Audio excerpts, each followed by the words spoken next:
ज्ञानाचं आमंत्रण. आजचा विषय काय आहे? ज्ञानाचं आमंत्रण. नीतिवचन त्याचा 8वा अध्याय. गेल्या वेळेला आपण 7वा अध्याय पाहिला, आज आपण 8वा अध्याय पाहत आहोत. पण 8वा अध्यायाच्या सुरुवातीला मी 9व्या अध्यायातले काही वचनं आपण घेऊया, मग आपण 8व्या अध्यायाकडे जाऊ. प्रथम एक गोष्ट आहे अज्ञान. ज्ञानाच्या विरुद्ध काय आहे? अज्ञान. अक्कल नसणं, बुद्धी नसणं म्हणजे अज्ञान. आणि देव आपल्याला, प्रभू सर्व विश्वाचं निर्माण करता काय म्हणतो? अज्ञानामुळे माझ्या लोकांचा नाश होत आहे. वाचा होशेयाचे पुस्तक 4था अध्याय 6वं वचन 6. माझे लोक ज्ञान नसल्यामुळे नष्ट होतात. माझे लोक ज्ञान नसल्यामुळे नष्ट होतात. तू ज्ञान नाकारलं, तू ज्ञान नाकारलंस, म्हणून मीही तू माझ्याकडे याजक नसावास. म्हणून मीही तुला नाकारीन. याजक न, आपण सर्वजण याजक आहोत देवाचे, पण तू माझ्याकडे याजक नसावास म्हणून तुला नाकारीन. बस पुढे. ज्ञान अज्ञानामुळे माझे लोक नष्ट होत आहेत, नाश पावत आहेत, असं प्रभू देव साऱ्या विश्वाचा निर्माण करता लोकांना म्हणत आहे. आणि म्हणून त्यानं ज्ञान आपल्याला देऊन ठेवलं आहे. आणि आज आपण ते घेणार आहोत. आणि काय म्हटलेलं आहे? ज्ञानाचं आमंत्रण. ज्ञान बोलवीत आहे, ज्ञान बोलावित आहे की नाश होऊ नये आपला. बरोबर आहे. आणि त्याच्यामध्ये त्याने म्हटलं आहे पहिलं वचन, 9व्या अध्यायातलं पहिलं वचन, ज्ञानानं आपलं घर बांधलं आहे. त्याने आपले 7 खांब तासून तयार केले आहे. ज्ञानानं आपलं घर बांधलं आहे आणि त्याने आपले 7 खांब, त्याच्याविषयी मी तुम्हाला नंतर सांगेन. 7 मंडळे आहेत त्याच्याविषयी मी तुम्हाला नंतर सांगेन. पण 7 खांब तासून तयार केलेत. कसे तयार केलेत? तासून, घडवून ते 7 खांब त्यानं तयार केले आहेत. त्यानं आपले पशु कापले आहेत, यज्ञार्पण. त्यानं आपला द्राक्षरस मिसळला आहे. त्याने आपले मेजही वाढून तयार केलं आहे. मेज म्हणजे आपण ताट म्हणूया, ताट वाढून तयार करणे आहेत. 3रं वचन, त्याने आपल्या तरण्या कामकरणी बाहेर पाठवले आहेत. ते म्हणजे ज्ञान नगरातल्या उंच स्थानांच्या माथ्यावरून हाक मारते. जो कोणी भोळा आहे तो इकडे वळो. गेल्या वेळेला आपण एक भोळा पाहिला नाही का? तो कुठे चालला होता? अंधारात. कोणाच्या मागे? तिच्या मागे. वाचलं ना आपण, ऐकलं ना? कोणाच्या मागे चालला होता? तिच्या मागे. त्याला भोळा म्हटलं. वास्तविक मूर्ख. बरोबर आहे. जो बुद्धिहीन आहे, जो तिच्या मागे जातो, आपण पाहिलं गेल्या वेळेला, पण त्याला ते काय म्हणतं? याहो, या तिकडे नका जाऊ, त्या घाणीकडे नका जाऊ, माझ्याकडे या, तुम्ही माझ्या भाकरीतलं खा.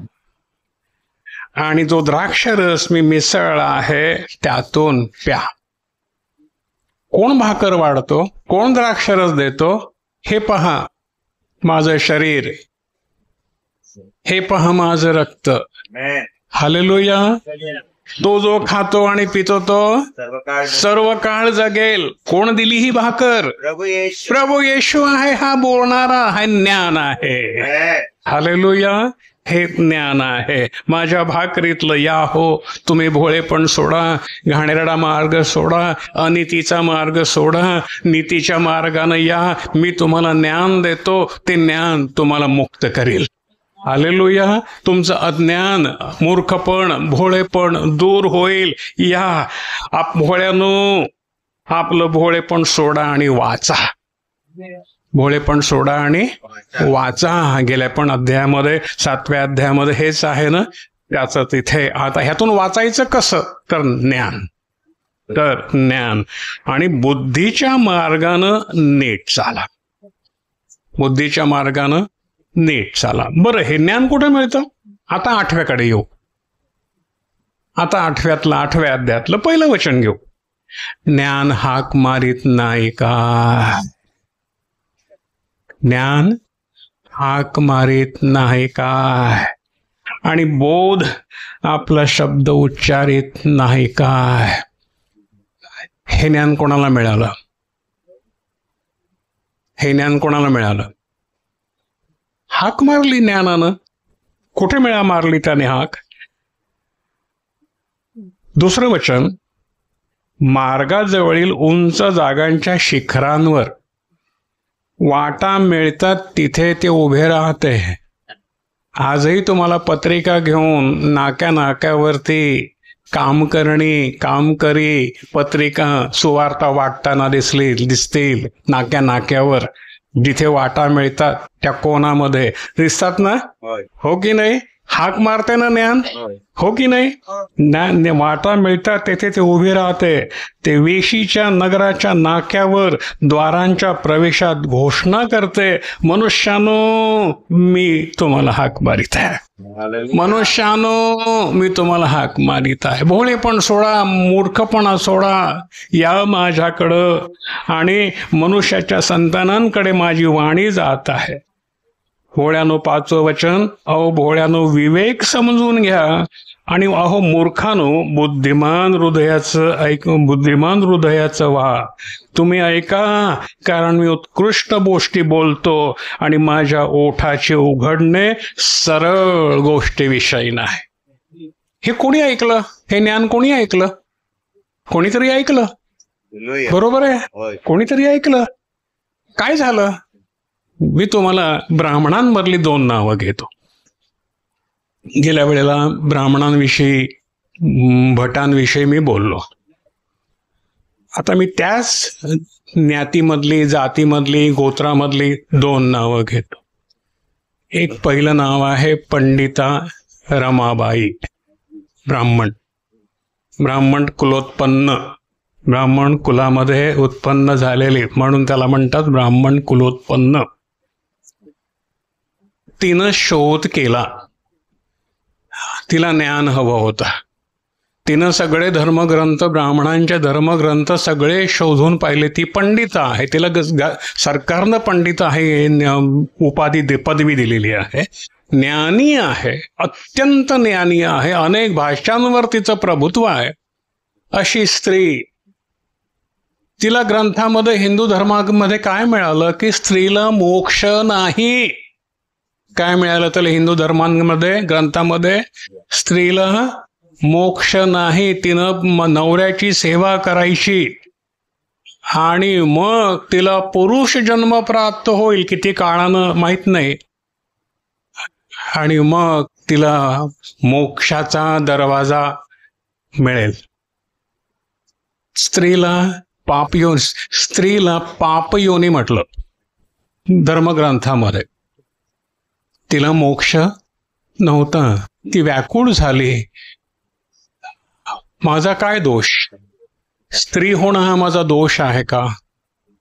ती शोधू लागली आणि तिला समजलं की ज्या स्त्रीचा नवरा मरतो, मग ती तरुण असेल तर त्यावेळेला तरुणपणातच लग्न व्हायची. त्या मुलीनं नवऱ्याचं तोंड पण बघितलेलं नसायचं, पण बालपणी लग्न झालेलं आहे. नवरा मेला का तिला उचलून जाळली अख्खी जिवंत. ती लहान असो मोठी असो, कारण तेव्हा बालविवाहाची प्रथा होती. नवरा मेला, मुलगा असतो, मेला, हिला मुलीला त्या जाळायचं जिवंत. आमच्या वेळेला 70 वर्षाच्या वेळेला ज्या पुस्तकं होती आमची शालेय पुस्तकं, त्यामध्ये ह्या सगळ्या गोष्टी होत्या. आता इतिहास पुसला. आताच्या पुस्तकात तुम्हाला इतिहास मिळणार नाही. ही काळी कृत्य जी आहेत ना ब्राह्मणांनी केलेली, ही तुम्हाला आताच्या पुस्तकात मिळणार नाहीत, कारण राज्य त्यांचं आहे. हजारो स्त्रिया, लाखो स्त्रिया जिवंतपणे जाळल्या, खून केले धर्माच्या नावाखाली. तो धर्म होता का? नाही, पाप होतं, अज्ञान होतं, अधर्म होता. अजूनही तुम्हाला जर माहिती हवी असेल सतीची चाल तर शोधा, इंटरनेटवर तुम्हाला सगळी माहिती उपलब्ध आहे. त्या ब्राह्मणाने किती अनन्वित अत्याचार केलेले आहेत. म्हणून मला दुःख आहे हे काय चाललंय.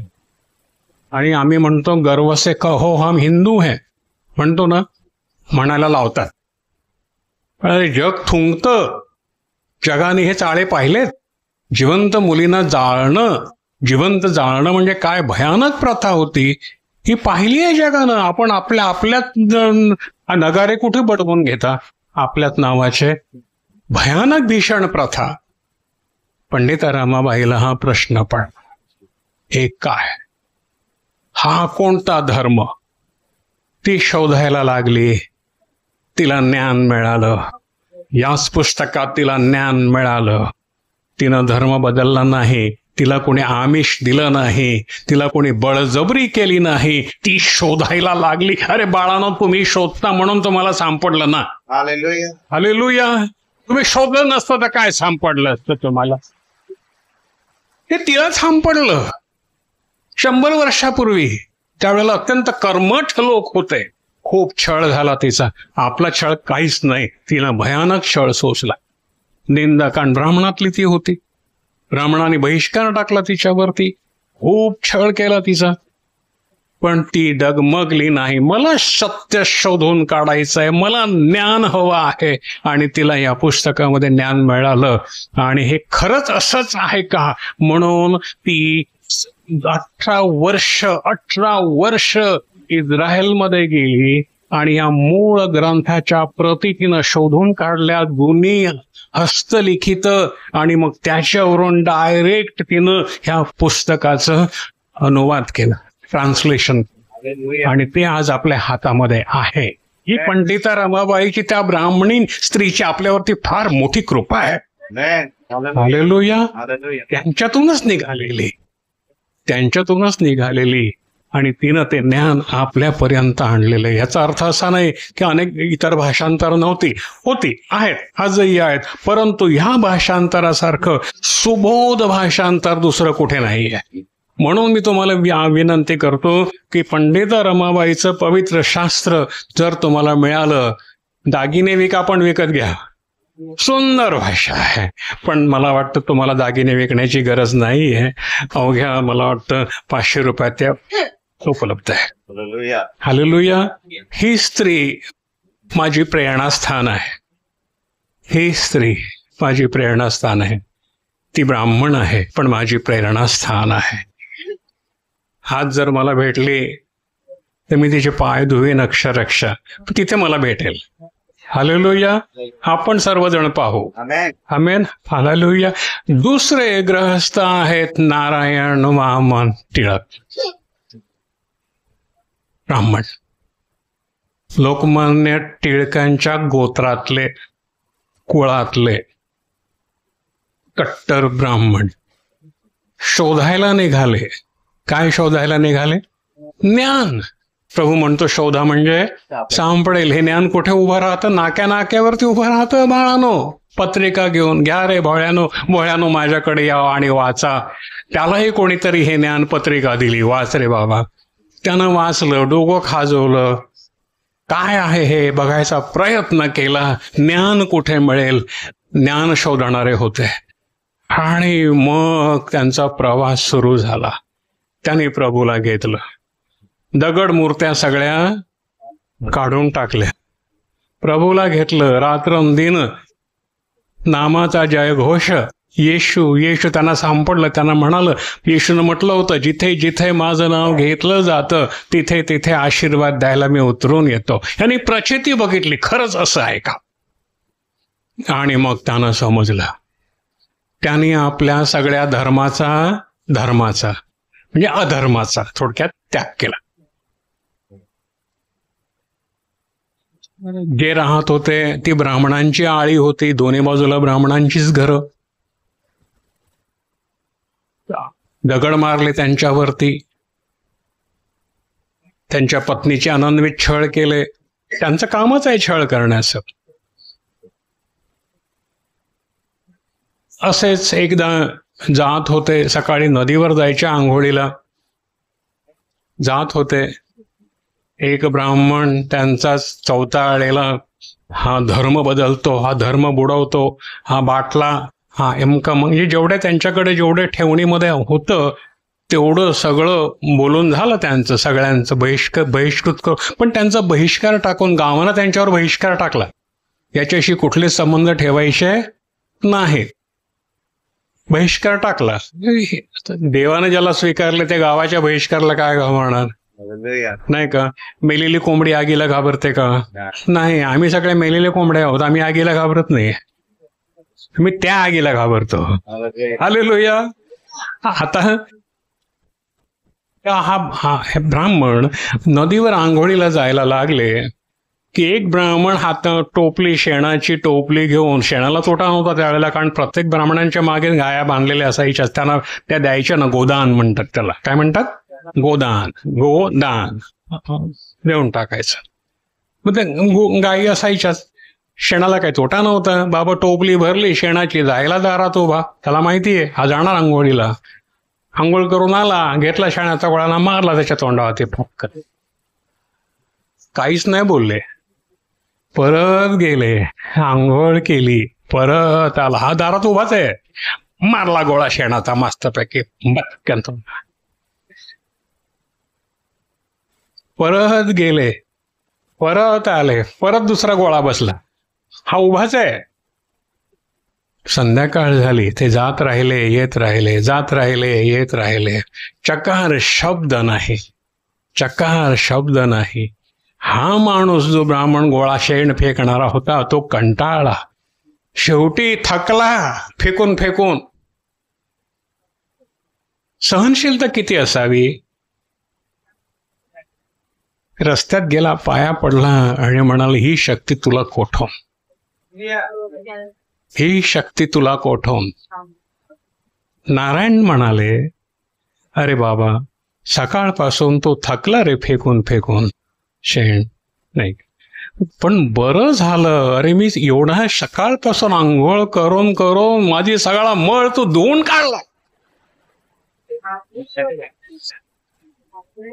सगळा माझा मळ एवढ्या वर्षाचा बसलेला, जी पाप मी केली होती, ज्या बायकांना जाळायला मी सहकार्य केलं होतं, हरिजनांना हरिजन म्हणून त्यांना जाती बहिष्कृत करायला जी पाप माझ्यावर साचली होती ती मी सकाळपासून धुवून टाकली, मी सुटलो. अरे पण तुझे हात मळलेलेच राहिले रे राजा सकाळपासून. बघ, काहीतरी विचार कर, या मळातून तुला कोण सोडवेल. हे नारायण महामंड टिळक, हे दोन भट हे माझे प्रिय आहेत. हालेलुया. मी भटाला दोष लावतो असं नका समजू, नाही नाही, मी त्यांच्या कर्माला दोष लावतो. याने कर्म धुतली. आमेन. हालेलुया. ज्ञान झालं. काय झालं? ज्ञान झालं. आपण इथे का आहोत? बोला मोठ्यानं, का आहोत? ज्ञान मिळालं, अज्ञान गेलं. हालेलुया. हालेलुया. अज्ञान गेलं, अंधकार गेला, प्रकाश आला. आमेन. आता आपलं काय काम आहे? जे ज्ञान तुम्हाला मिळालं ते वाटायचं आहे. हालेलुया. हालेलुया. आपला भारत देश, मला तुम्हाला सांगू द्या, या भारताच्या झेंड्याला किती रंग आहेत? आपला राष्ट्रध्वज, ज्याला आपण अत्यंत प्रिय मानतो, आपण आपल्या राष्ट्रध्वजाला अत्यंत प्रिय मानतो, कारण तो राष्ट्रध्वजासाठी अनेक सैनिकांनी, स्वातंत्र्य सेनानीने आपलं रक्त सांडलेलं आहे. आमेन. त्यामुळे आम्हाला स्वातंत्र्य मिळालेलं आहे, तो आम्हाला अतिशय प्रिय आहे.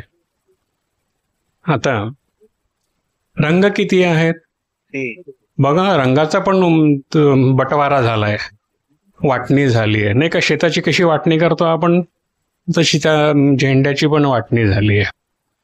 वरचा रंग कोणता आहे? केशरी नाही रे बाबा. केशरी आणि भगव्यात काय फरक आहे? नावाला केशरी, भगवा म्हणायला लाज वाटते म्हणून. काय फरक आहे केशरी आणि भगव्यामध्ये? भगवा सरळ म्हणा, भगवा. कोणता? भगवा. लाज नाही वाटली पाहिजे आपल्याला भगवा म्हणायला. हा, का लाज वाटावी? हिंदू मंदिरावरती जो रंग झेंडा फडकतो त्याला काय म्हणतात? भगवा. मग आपल्या भारतीय झेंड्याला, राष्ट्रध्वजाला जो वरती रंग आहे त्याला काय म्हणतात? भगवा.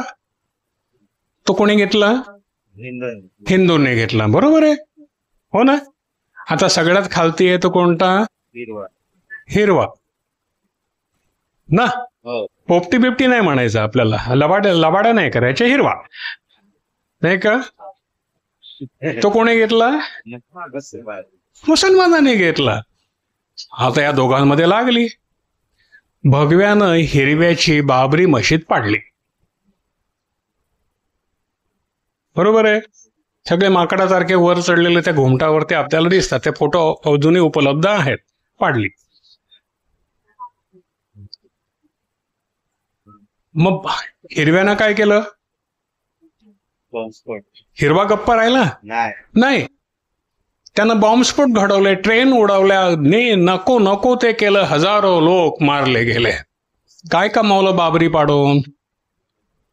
लोक गमावले, निष्पाप लोक मेले हजारो. त्यांचा काय दोष होता? बाबरी त्यांनी कधी बघितली नव्हती, नाही का?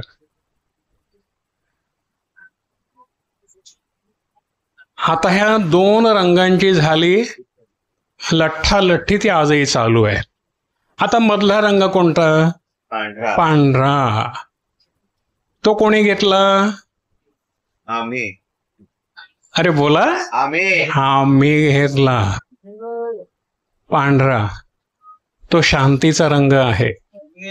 जेव्हा युद्धबंदी करायची असते किंवा युद्ध नको असतो तेव्हा पांढरा झेंडा वरती केला जातो. नको, आम्हाला युद्ध नको, आम्हाला शांती हवी. हा शांतीचा रंग आहे. पांढरा रंग हा शांतीचा रंग आहे. बरोबर आहे. प्रभू येशूनं आम्हाला कोणता रंग दिलाय? पांढरा. ते शुभ्र वस्त्र परिधान केलेले असे माझ्या बरोबर चालतील. हालेलुया. का लक्षात घ्या, कुठली वस्त्र? शुभ्र वस्त्र, पांढरी वस्त्र लेवून ते माझ्या बरोबर असतील. थोडके लोक आहेत ते. तो कोणी घेतला? आम्ही घेतला. आता वरून भगवा ह्या पांढऱ्याला चेपतो, खालून हिरवा चेपतो. हा मधल्यामध्ये सापडलाय रे बाबा. पण हा शांतीचा रंग आहे, सर्व काळ टिकणारा रंग आहे. किती काळ तुम्ही त्याला दाबाल, तुम्हाला शांतीची गरज लागेल, तुम्हाला पांढऱ्याकडे यावंच लागेल. तुमची मुलं दंग्यामध्ये मरतील, रडतील, बलात्कार करतील, त्यांच्यावर बलात्कार केले जातील, दंगे धोपे उठतील, भारत पेटून उठेल या जातीय दंग्यामध्ये, तेव्हा तुम्हाला याच रंगाची गरज पडेल. हालेलुया. तुम्ही शांती शोधाल, पण एके ठिकाणी पवित्र शास्त्रात म्हणतो तुम्ही शांती शोधाल पण ती असणार नाही, कारण तुम्ही शांती जेव्हा गरज होती तेव्हा शोधली नाही. तुम्ही अत्याचार केले. आजही या पांढऱ्या रंगावरती किती अत्याचार होत आहेत बघा. त्यांची मंदिरं तोडली जात आहेत, पेटवली जात आहेत. मणिपूरमध्ये अनेक स्त्रियांना त्या कधीच भांडण करणार, पांढरा रंग कधीच भांडण दंगा करणार नाही.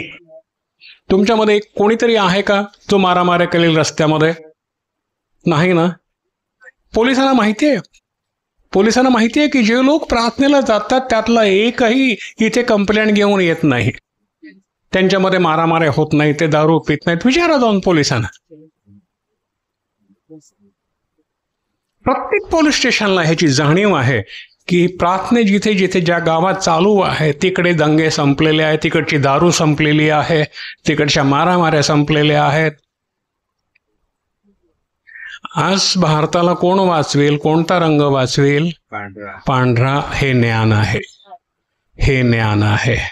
मग काय म्हटलेलं आहे? ज्ञान हाक मारित नाही काय? 8व्या अध्यायातलं पहिलं वचन, ज्ञान हाक मारित नाही काय?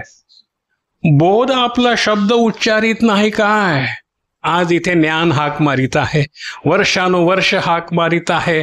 बोध तुम्हा लोकांकडे, अनेक लोकांकडे जात आहे. मार्गाजवळील उंच जागाच्या शिखरांवर वाटा जिथे मिळतात तेथे ते उभे राहते. स्टेशनवरती, बस स्टेशनवरती, रस्त्यावरती सुवार्ता पत्रिका घेऊन, शांतीचा संदेश घेऊन लोक उभे राहतात. त्यांना मारहाण केली जात आहे. तुम्हाला बंद करता येईल? पांढरा रंग तुम्हाला नष्ट करता येईल? नाही. तुम्ही दाबा, तुम्ही चेपा, परंतु शेवटी तुम्हाला त्याच्या पाया पडावं लागेल. तुम्ही शांती शोधाल. वेळ येत आहे, तुम्ही शांती शोधाल. हालेलुया. कोणतंही दल असू दे, कुठल्याही रंगाचं दल असू दे, रंगी दल असू दे, शांती शोधाल. शांती शोधा. तुम्हाला शांती मिळणार नाही. बीज बोया बबूल का, आम कहां से खाय. बाबळीचं बी तू रोपलंस आणि आंब्याची अपेक्षा करणार आहेस का? नाही, तुला बाबळीचे काटेच खावे लागणार आहेत. हालेलुया. म्हणून फार जपा. मनुष्यानो, 4थं वचन काय म्हणतंय आपल्याला? मनुष्यानो, तुम्हास मी हाक मारित आहे आणि मनुष्यांच्या संतानाकडे माझी वाणी जात आहे. प्रत्येक माणसाकडे प्रभूची वाणी जाणारच आहे. शांतीची वाणी, पवित्रतेची वाणी, शुभ रंगाची वाणी जाणार आहे. ओ भोळ्यानो, विवेक समजून घ्या. भोळ्यानो, विवेक समजून घ्या. आम्हाला शांती हवी, हा विवेक आहे. आम्हाला भांडण तंटा नको, हा विवेक आहे. विवेक समजून घ्या. आणि मूर्खानो, बुद्धिमान हृदयाचे व्हा.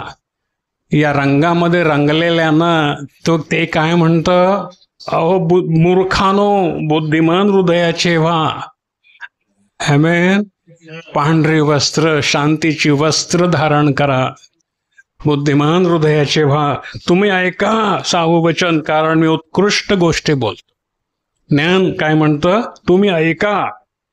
आणि माझ्या ओठांचं उघडणं सरळ गोष्टीविषयी आहे. 7वं वचन, कारण माझे मुख सत्य बोलेल आणि माझ्या ओठास दुष्टपणाचा वीट वाटतो.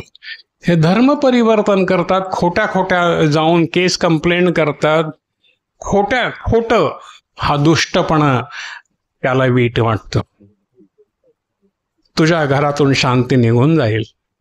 अशा रीतीची दुष्कर्म तू जर करशील, त्या सफेद रंगावरती जर खोटे काळे डाग फेकशील, शेण मागशील, तुझ्या घरातील शांती निघून जाईल. सोडवायला कोणीही येणार नाही, कारण दुसरा कोणीच नाहीये. Hallelujah, hallelujah, hallelujah. बैल सोडवायला येतील का? चिंप्याजी सोडवायला येईल का? गोरीला सोडवायला येईल का? बोला. नाही. गाय पण नाही येणार सोडवायला, बैल पण नाही येणार सोडवायला, कोणी नाही येणार सोडवायला. कोणी भट पण नाही येणार सोडवायला, आसाराम बापू पण नाही येणार सोडवायला, कुठलेच बुवा बाबा येणार नाहीत. तो मात्र येईल. त्याला पांढरा रंग आवडतो, शांतीचा रंग आवडतो. तो प्रेमस्वरूप आहे, तो सर्व शक्तिमान आहे. त्याच्याकडे द्वेष नाही. तो भावाभावांमध्ये द्वेष लावून देत नाही, भावाभावांमध्ये तो कळी लावून देत नाही, कारण तो ब्राह्मण नाही, तो देव आहे. हालेलुया. आणि तो आम्हाला ज्ञान कळवतो. तो म्हणतो माझ्या ओठास दुष्टपणाचा वीट वाटतो. 8वं वचन, माझ्या तोंडची सर्व वचन न्यायपणाची आहेत, त्यात काहीच वाकडं किंवा कुटील नाही. त्यात काहीच वाकडं किंवा कुटील नाही. तो आम्हाला कोणाचाही द्वेष करायला शिकवीत नाही. नो. समजस आला ती सर्व ठीक आहेत, विद्या पावलेल्याच ती सरळ आहेत. देवाची वचनं कशी आहेत? ज्यांना ज्ञान आहे त्याला ती सरळ आहेत, परंतु जो वाकडा आहे त्याला ती सर्व वाकडी आहेत. रूप घेऊ नका. 10व्या वचनामध्ये काय म्हटलं? रूप घेऊ नका. रूप म्हणजे चांदी घेऊ नका, पण माझा बोध घ्या. आज सर्व भारताला किंवा जगाला जर घ्यायचा आहे तो त्याच्यापासून आलेला बोध. रस्त्यावर फुकट मिळतो, पैसे नाही पडत, फुकट मिळतं. ज्ञान रस्त्यावरती हाक मारित आहे. तो म्हणत आहे, भोळ्यानं माझ्याकडं वळा. आपल्या मूर्खपणा सोडा, पाप विचार सोडा, कपटी हृदय टाकून द्या, शुद्ध हृदयाचे व्हा. शुभ्र वस्त्र म्हणजे बाहेरची नव्हे, आतली परिधान करा. रूप घेऊ नका, माझा बोध घ्या, आणि निवडक सोन्यापेक्षा विद्या आदरून घ्या. Hallelujah, hallelujah. बॉम्ब बनवते ती विद्या नको, अणुबॉम्ब बनवते ती विद्या नको, क्षेपणास्त्र बनवते ती विद्या नको. शांतीची विद्या आदरून घ्या, ती संतांची विद्या आहे. हालेलुया. ज्ञानेश्वरानं घेतली, तुकारामानं घेतली, ही त्याची विद्या होती. ते शुभ्र वस्त्र परिधान केलेले झाले, परंतु त्यांचा छळ करण्यात आला. त्यांना ज्ञान नको होतं. त्यांनी आणलेलं ज्ञान हवं होतं, ते ज्ञान त्यांना नको होतं. ईश्वरी ज्ञान त्याला नको होतं.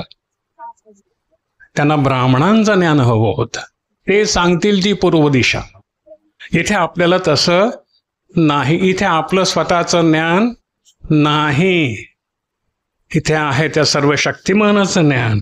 निवडक सोन्यापेक्षा माझी विद्या आदरून घ्या, कारण ज्ञान माणकापेक्षा उत्तम आहे आणि सर्व इष्ट पदार्थ त्याच्याशी समतोल नाही. ज्ञान, ज्ञान, ज्ञान. आज प्रभूला म्हणा, बापा, अज्ञानामुळे माझा नाश होत आहे, अज्ञानामुळे माझ्या देशाचा नाश होत आहे. मूर्ख आणि मूढ लोक या देशाचा नाश करीत आहेत. प्रभू, त्यांचे डोळे उघड. सत्य ज्ञान त्यांना समजून दे. द्वेष निघून जाऊ दे. द्वेषाचं हृदय, कपटी हृदय नष्ट होऊ दे, कारण देवाला ते आवडत नाही. हालेलुया. कोणालाच आवडत नाही, कोणालाच आवडत नाही. मी, 12वं वचन, मी म्हणजे ज्ञानाने विवेकाला राहण्याचं ठिकाण केलं आहे. ज्ञान कुठे राहतं? विवेकामध्ये. बरं आणि वाईटाचा विवेक करणं हे ज्ञान. मी सद्युक्तीची विद्या शोधून काढतो. सद्युक्तीची विद्या शोधून काढतो. 13वं वचन पहा. यहोवाचं भय हे वाईटाचा द्वेष करणं होय. आम्ही वाईटाचा द्वेष करतो. आम्ही वाईटाचा द्वेष करतो कारण आम्ही ज्ञानी आहोत. हे ज्ञान आम्हाला ईश्वराकडून प्राप्त झालं. वाईटाचा द्वेष करणं, जे जे वाईट आहे ते आम्ही टाकून देतो. पंडिता रमाबाईने तेच केलं, साधू सुंदर सिंगाने तेच केलं, नारायण वामन टिळकाने तेच केलं.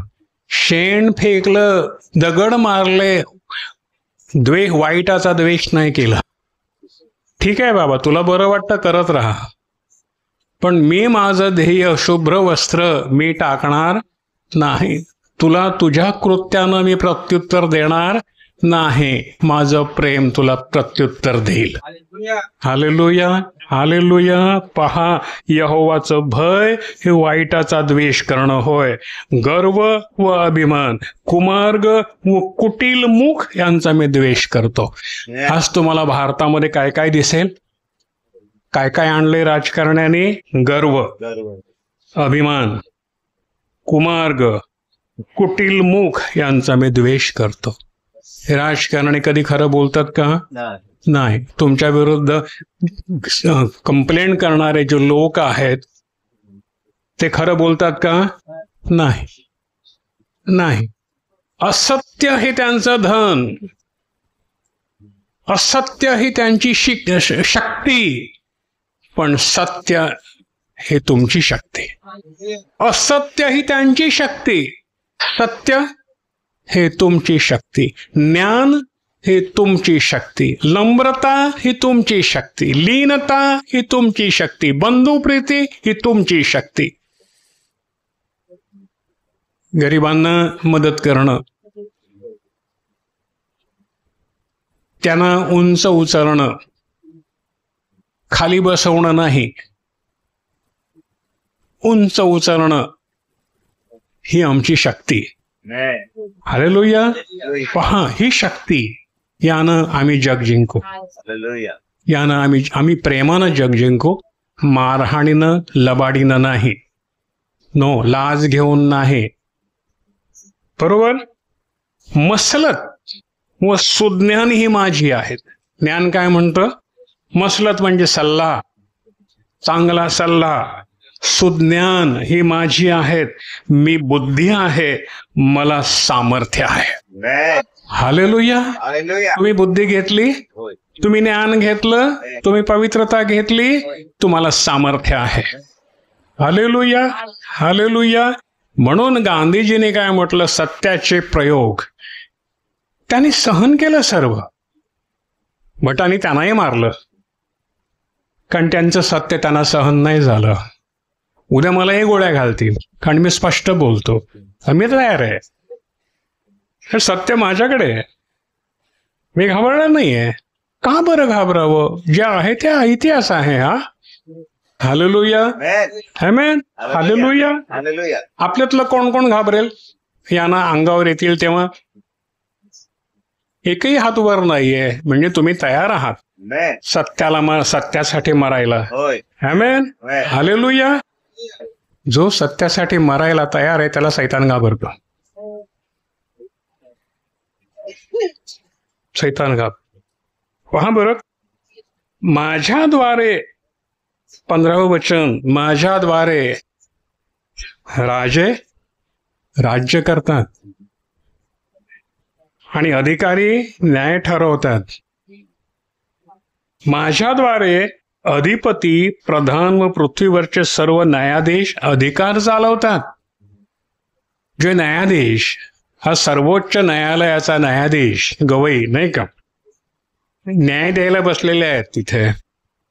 आपल्या कर्तृत्वानं, ज्ञानानं त्या जागी ते बसलेले आहेत. कोणाच्या मेहरबानीनं नाही, राजकारण्याच्या मेहरबानीनं नाही. पण त्यांच्यावर सुद्धा बूट मारण्यात आला. अतिशय सन्माननीय, भारतातली सन्माननीय व्यक्ती जर कोणती असेल तर सर्वोच्च न्यायालयाचा न्यायाधीश. देवानंच त्याला अधिकार दिलेला आहे. मी म्हणेन देवाच्या खालोखाल तो आहे. आपल्यात न्याय करण्याचा अधिकार त्याला दिलेला आहे.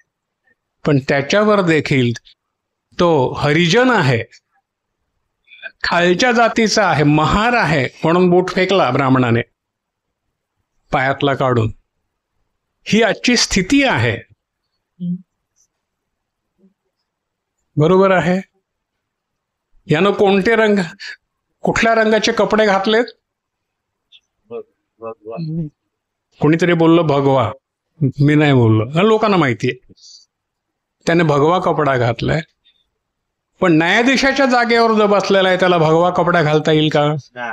हिरवा कपडा घालता येईल का? नाही, त्याला सफेदच घालावा लागेल. हालेलुया. त्याचा कोट भले काळा असो, पण न्याय हा शुभ्र असला पाहिजे, डाग विरहित. बरोबर आहे.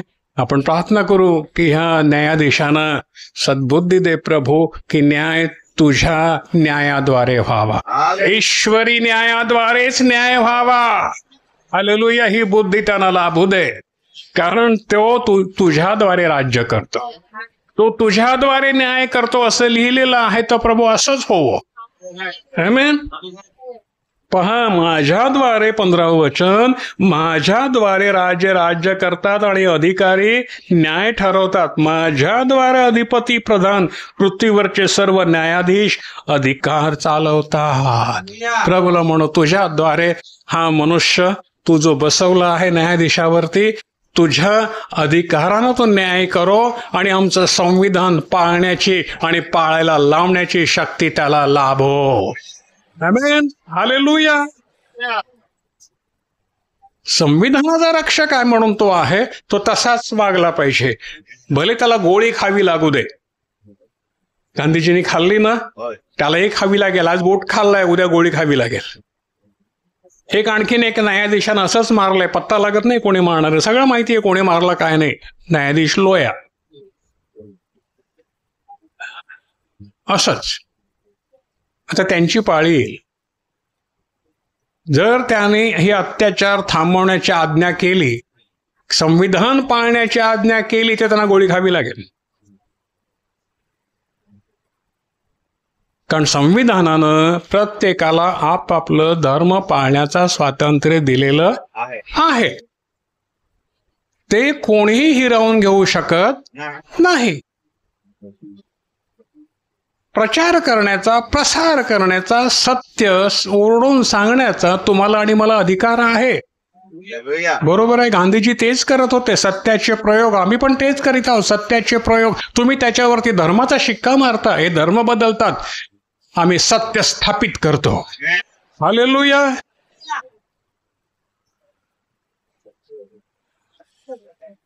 प्रभू त्यांना बुद्धी देईल आणि ते ऑर्डर काढतील की संविधानाच्या बाहेर मला काही करवत नाही. आणि बस एवढंच आम्हाला हवं आहे. तो पांढरा रंग आहे, सत्याचा रंग आहे. हालेलुया.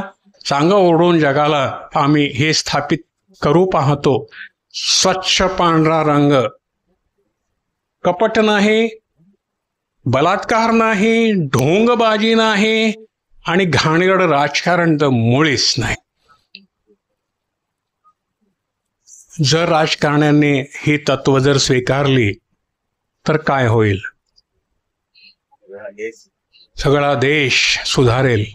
कोणी लाच घेणार नाही, कोणी लाच देणार नाही, कोणी कोणाला अडवणार नाही, कोणी लूटमार करणार नाही. प्रत्येक मुलगी, प्रत्येक स्त्री रात्री बेरात्री देखील सुरक्षित असेल. कारण प्रत्येक लेकरू ज्ञानी तिच्या रक्षणासाठी जिथे जाईल तिथे सज्ज असेल.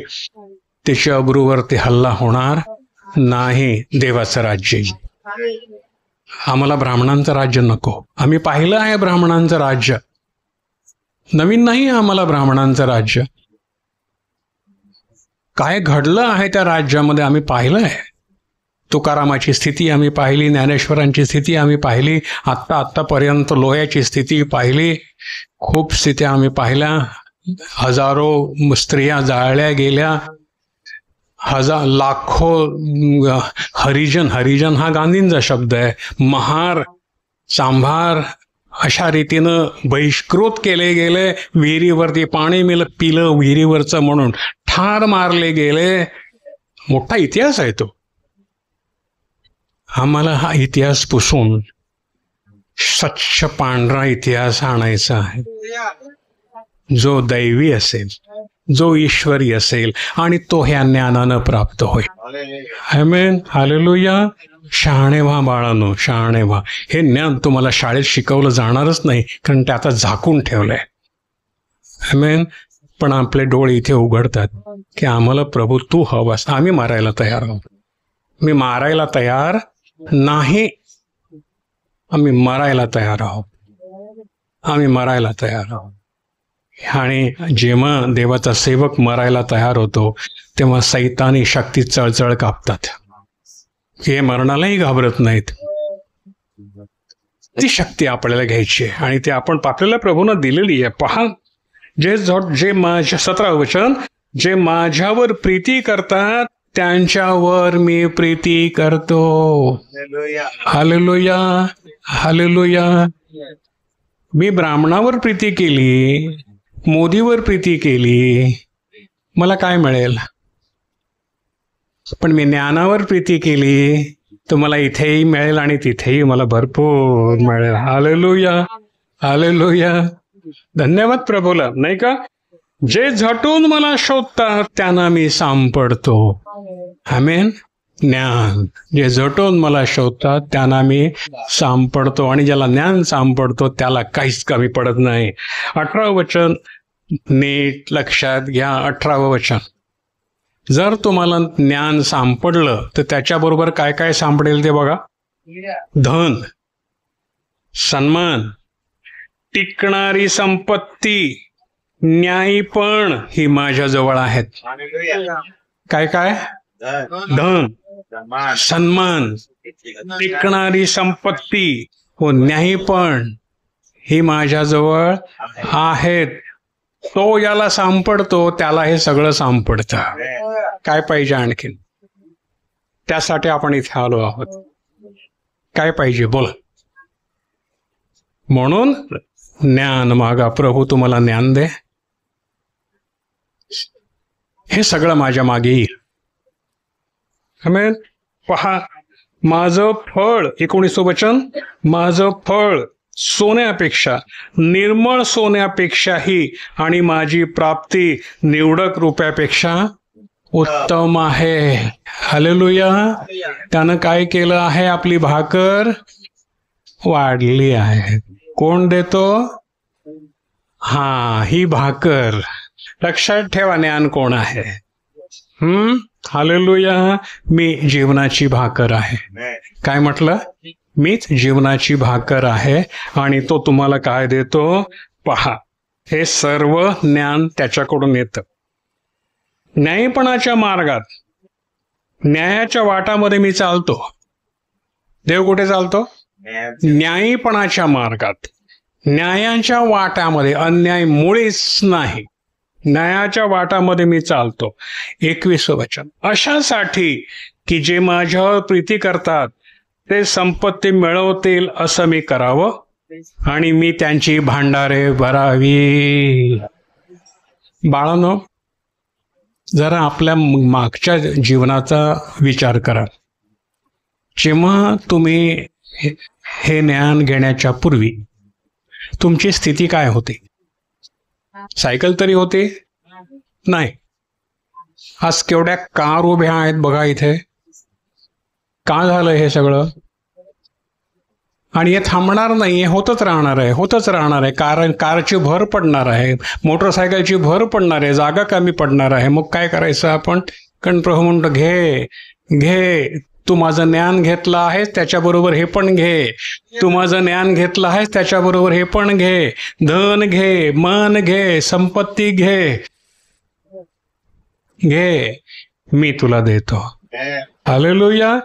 ते नीतिमत्वानं मिळवलेलं आहे, अनितीनं मिळवलेलं नाही. आमच्यावर इन्कम टॅक्सवाल्याची धाड पडणार नाही, कारण ते दैवी ज्ञान आहे. हालेलुया. नाही का? पहा,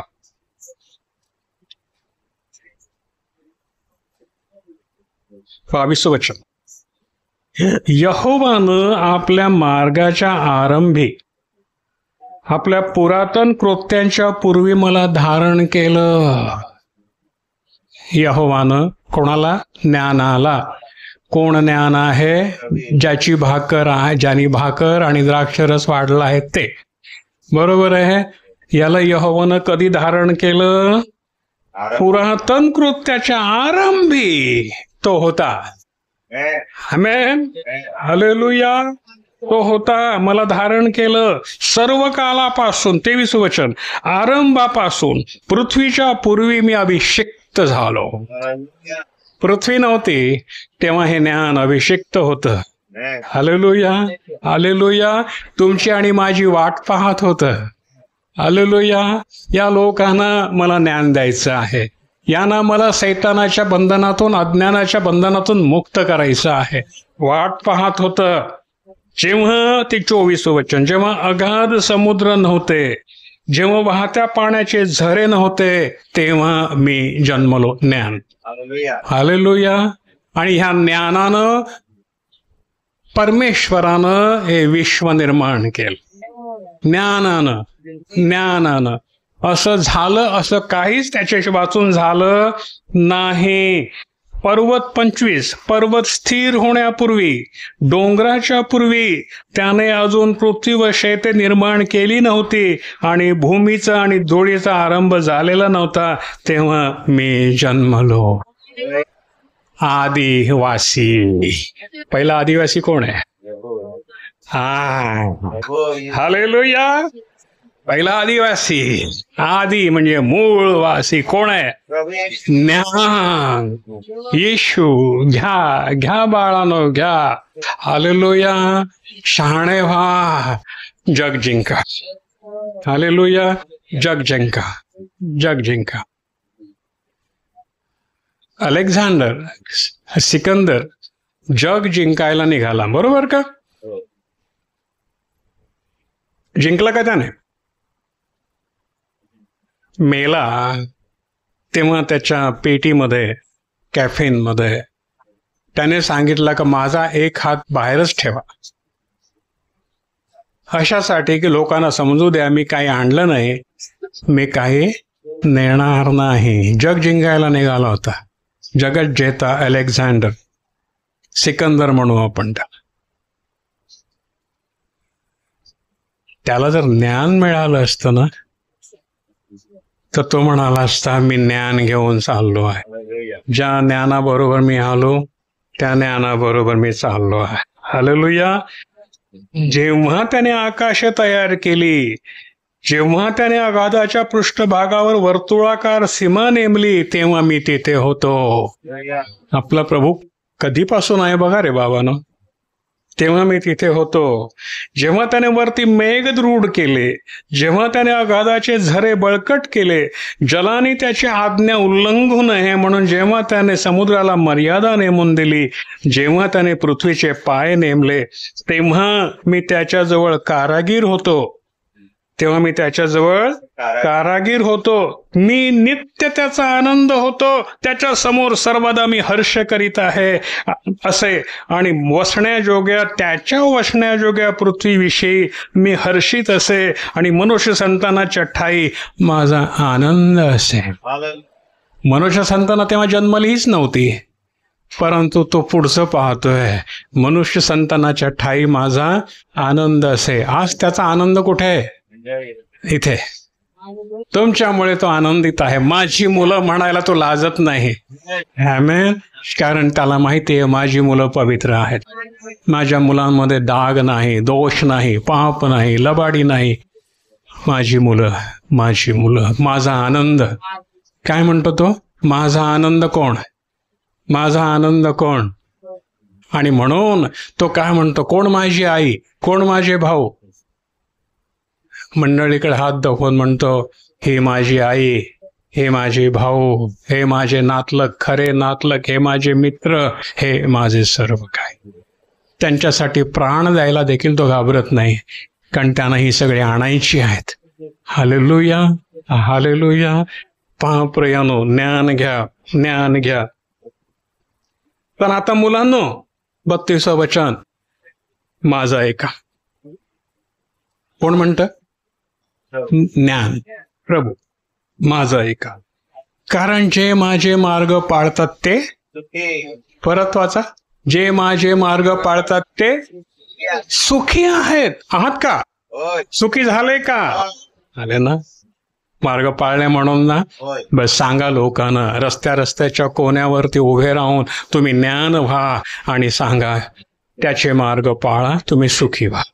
का रडता? का दुःख करता? का गटारात पडता? का मारामाऱ्या करता? का पोलीस स्टेशनच्या पायऱ्या झिजवता? त्याचे मार्ग पाळा, सुखी व्हाल. आमेन.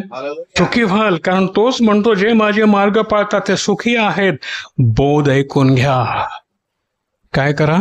बोध ऐकून घ्या, ज्ञानवान व्हा, त्याला नाकारू नका. जो मनुष्य रोज रोज माझ्या दाराजवळ जागत राहून माझ्या दाराच्या खांबाजवळ वाट पाहत माझं ऐकतो, तो सुखी आहे. हालेलुया. ही मंडळी हा खांब आहे, जिवंत देवाचं घर, खरेपणाचा खांब. हा खांब त्याच्या दारात जो वाट पाहतो आणि ऐकतो, आज तुम्ही ऐकत आहात, तो सुखी आहे. हालेलुया. लिहिलंय ना, जो ऐकतो. कुठे ऐकतो? खांबाजवळ, मंदिरामध्ये. जो ऐकतो, वाट पाहतो, कधी एकदा रविवार येतो आणि मी जातो, कधी एकदा रविवार येतो मी जातो, माझी सगळी कामं मी टाकून देतो आणि जातो. मी देवाचं ज्ञान घेईन, मी देवाचं ज्ञान घेईन, मी वाढत जाईन, मी वाढत आत्म्यात बलवान होत जाईन. मी सैतानाला घाबरणार नाही, मी हल्ला करणाऱ्याला घाबरणार नाही, कारण मला वचन दिलंय त्यानं, ते 7 वाटेनं तुझ्यावरती येतील पण एका वाटेनं पळून जातील. हालेलुया. किंवा एका वाटेनं येतील पण 7 वाट्यानं तितर बितर होऊन पळून जातील. तुझ्या केसालाही मी धक्का लागू देणार नाही. ज्या कोणाला मी सापडतो त्याला जीवन सापडते आणि त्याला यहोवाकडून अनुग्रह प्राप्त होतो. Hallelujah, hallelujah. पहा, ज्ञानाच्या देणग्या आणि अज्ञानाच्या देणग्या आपण साऱ्या भारतात बघत आहोत आणि ज्ञानाच्या देणग्या इथे आहेत. हालेलुया. जो ऐकतो, जो पाळतो, जो घेतो त्याचं भविष्यकाल आशीर्वादित होतो. हालेलुया. अनेक ब्राह्मणांनी भटांनी हा आशीर्वाद घेतला, ते आशीर्वादित झाले. बाकी जातीच्या चिखलातच मेले, नरकात पडले. हालेलुया. अनेक जीवांच्या, निष्पाप जीवांच्या खुनाचं रक्त त्यांच्यावरती आहे, नरकात पडले. आम्ही सुखी, आम्ही सुटलो रे बाबा. आम्ही म्हणू बरं झालं आम्ही आदिवासी झालो, आमच्या डोक्यावरती रक्त नाही. Hallelujah, hallelujah. परंतु 36 वचन, जो माझ्या विरुद्ध पाप करतो तो आपल्या जीवाला उपद्रव करतो. जे मला द्वेषतात त्या सर्वांना मरण आवडतं. जे तुमच्यावरती उठतात, खोटे नाटे आरोप करतात, तुम्हाला मारहाण करतात, प्रार्थना करायची नाही म्हणतात, त्यांना काय आवडतं? मरण आवडतं. घेऊ दे त्यांना मरण. आपण जीवनाकडे जाऊया, प्रार्थना करूया, आपण धन्यवाद देऊया प्रभू.